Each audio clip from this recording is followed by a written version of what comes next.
You're listening to the Grace Plus Zero podcast, exploring the crossroads of culture, faith, and family from a biblical worldview.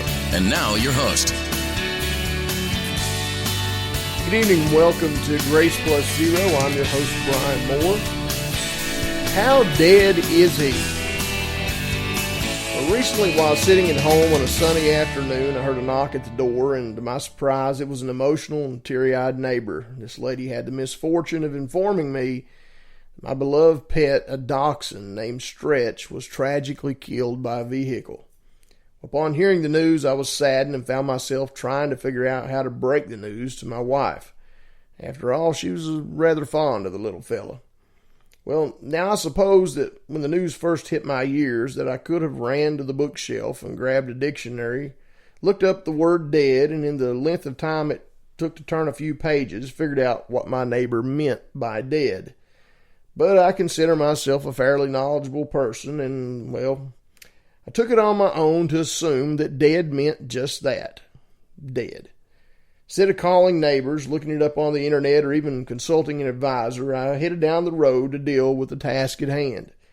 Needless to say, when I arrived, I had the terrible misfortune of making the correct assumption. Stretch was indeed dead, just like my neighbor had indicated. When I arrived home, I proceeded to dig a small grave for the beloved pet and then prepared myself to share the news with my wife. Upon hearing the news, she was just, as I had expected, a little emotional and upset.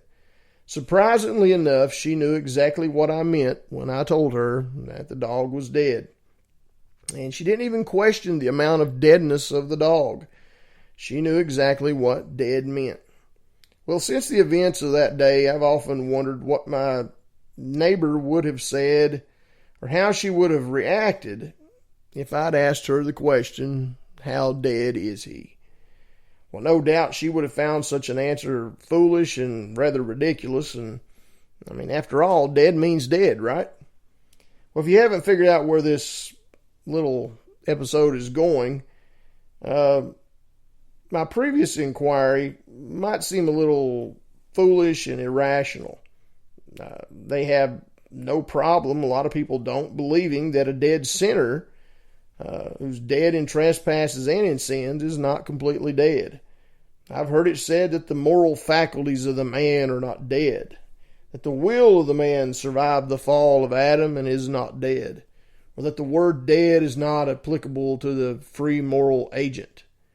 Well, despite the fact that Scripture proves contrary, despite the fact that dead means dead, there's still some people who ask the question, how dead is he?